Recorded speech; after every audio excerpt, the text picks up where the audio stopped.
So ayan, kita na po natin guys. Ngayon nakadetect siya ng liwanag, pati tinatanggal ko na ba yung karton.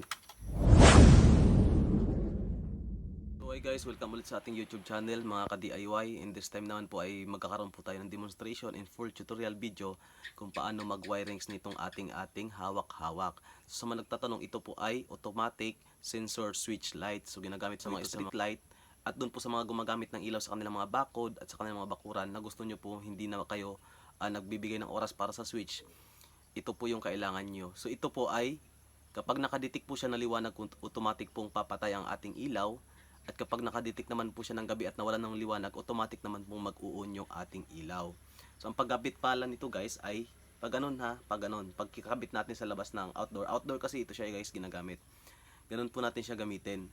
Huwag pong ganun. Marami pong naggumagamit na nakaganon po yung pagkakalagay. Hindi po ganun. Ganito po ang tamang pagkakalagay. Naandyan din po yan sa karton kapag tayo bibili. Dahil yan po ay may mga wire at may mga butas na pwede pong pasukan ng tubig kapag umuulan na posible pong isasira niya. So proceed na po tayo paano mag-wirings. Isang madaling paraan lamang po guys at madaling video lamang after nito. Tapos na po tayo agad sa wiring. So tara.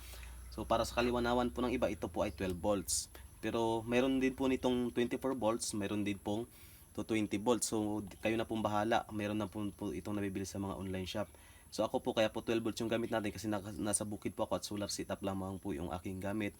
At 12 volts po yung aking battery. Kaya po 12 volts po yung ating ginamit. So ayun, before tayo mag-start ay kumpleto na po yung ating gamit. Unang-una, yung ating 12 volts po na ilaw. So yan guys, 12 volts po yan. At syempre, kailangan natin ng battery, pero ang battery hindi na po natin makikita. Ang battery ko po ay N80 lang po na 12 volts dito po sa ilalim. Diyan po yung ating solar setup. Naglagay na lang po agad tayo ng wire ng supply. So ito guys, may supply na po ito na 12 volts. So yun, ito naman ay 12 volts din po. Then start na po tayo. Kailangan din po natin ng flashlight para i-try po kapag mag-detect po tayo ng liwanag dahil medyo hapon na po yung ngayon. Kaya po kailangan natin to. Ngayon, start tayo. Para po makita ng iba na functional po yung ating hawak-hawak na may supply na po ito ng 12 volts. Ito po yung ating 12 volts bulb. I-try po natin na pailawin yung 12 volts na bulb.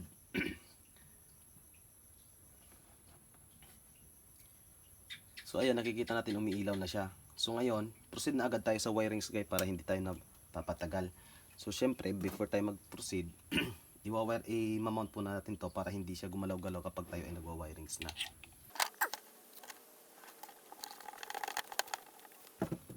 So ayan guys, na-set up na, nalagay na natin, hindi na siya magalaw para safe tayo sa pagwa-wirings.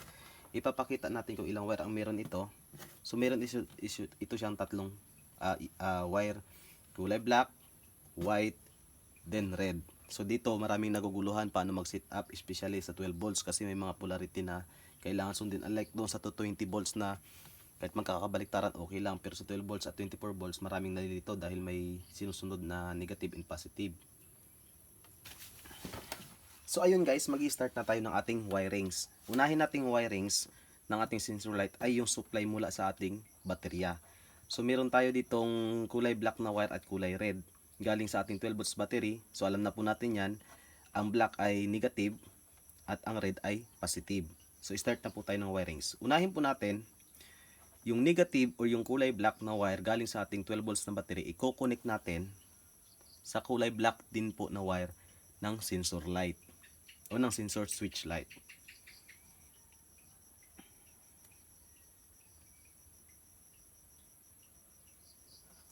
So ayan po guys, nalagay na po natin. Pangalawa, itong positive naman o yung kulay red mula sa ating 12 volts na battery, i-connect natin sa kulay white. So bigla kayo nagulat no, bakit hindi sa kulay red.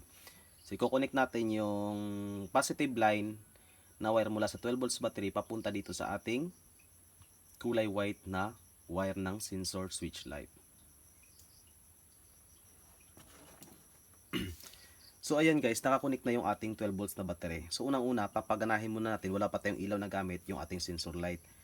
Kapag nagto-turn off or nagto-turn on yung ating sensor light, sensor switch light, yan po ay may lumalagitik sa loob na parang katunog siya ng relay o split charge relay. So unahin po natin, naka-off po yan siya guys dahil walang dahil nakakadetect pa po siya ng liwanag. Unahin po natin, tatakpan po natin yan para mag-on yung supply ng ilaw.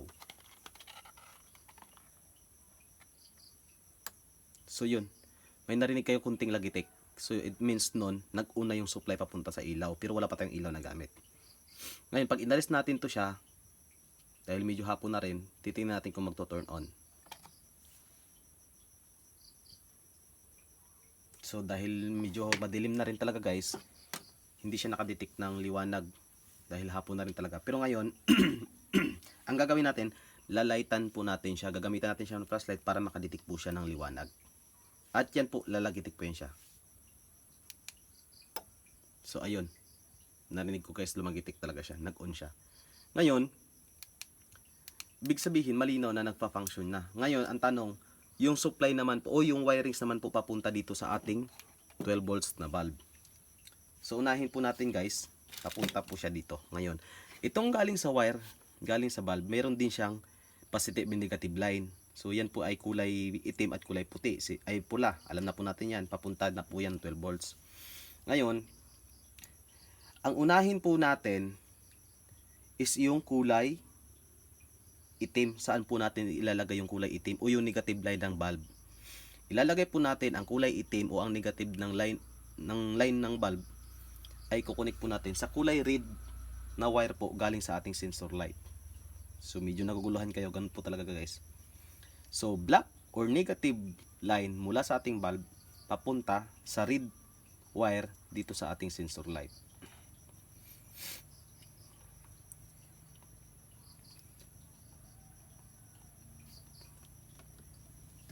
Ngayon, sunod naman natin yung positive line o yung kulay red na wire galing sa ating bulb papunta dito sa sensor light. Iko-connect po natin ang positive ng bulb or ang kulay red ng bulb na wire ay sa ating kulay white na wire ng sensor switch light. Iko-connect na natin.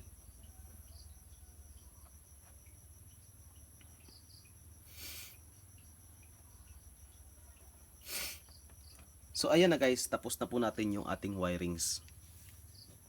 So linawin po natin, from battery 12 volts, positive ng battery going to white wire ng sensor light.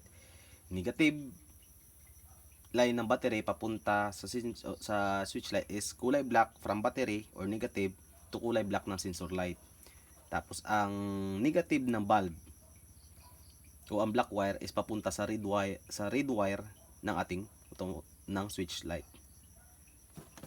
Ngayon, kailangan natin siyang mag-on. Para mag-on po yung ating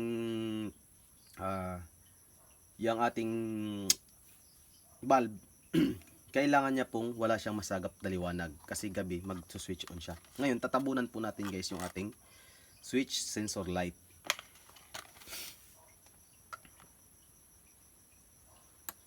So ayan. Kita na po natin guys. Ngayon nakadetect siya ng liwanag, pati tinatanggal ko na yung karton. So kahit hapon na, nakadetect siya ng liwanag. So ibig sabihin malinaw, naiilaw lang siya pag talagang totally dark na. So ngayon, ulitin natin. Tanggalin natin. Balik natin. Tanggalin natin. Balik natin. Tanggalin natin. So ayun guys, I hope nakatulong po yung ating video sa mga naguguluhan po sa pag-wirings po ng ganitong klase ng sensor light o sensor switch light. Sa mga gusto po ng ganitong video tutorial, may marami po tayong i-upload. At subscribe na naman po tayo sa ating YouTube channel. Gagawa rin po tayo sa ating next video ng 220 volts naman po ang gagamitin natin ganito. At gagamit din po tayo o magbibigay din po tayo ng tutorial sa ating 12 volts. Sa ating 24 volts. Kasi magkakaiba po sila ng wirings guys. Yung wirings na to hindi mo pwedeng gayahin pagdating sa 24 volts at hindi mo rin lalong gayahin pagdating sa 220 volts. Magkakaiba po sila ng estilo ng wirings. And next video upload po tayo. Unahin po natin to 20 volts, then sunod na po natin yung 24 volts. So yun lamang guys. Maraming salamat and please subscribe.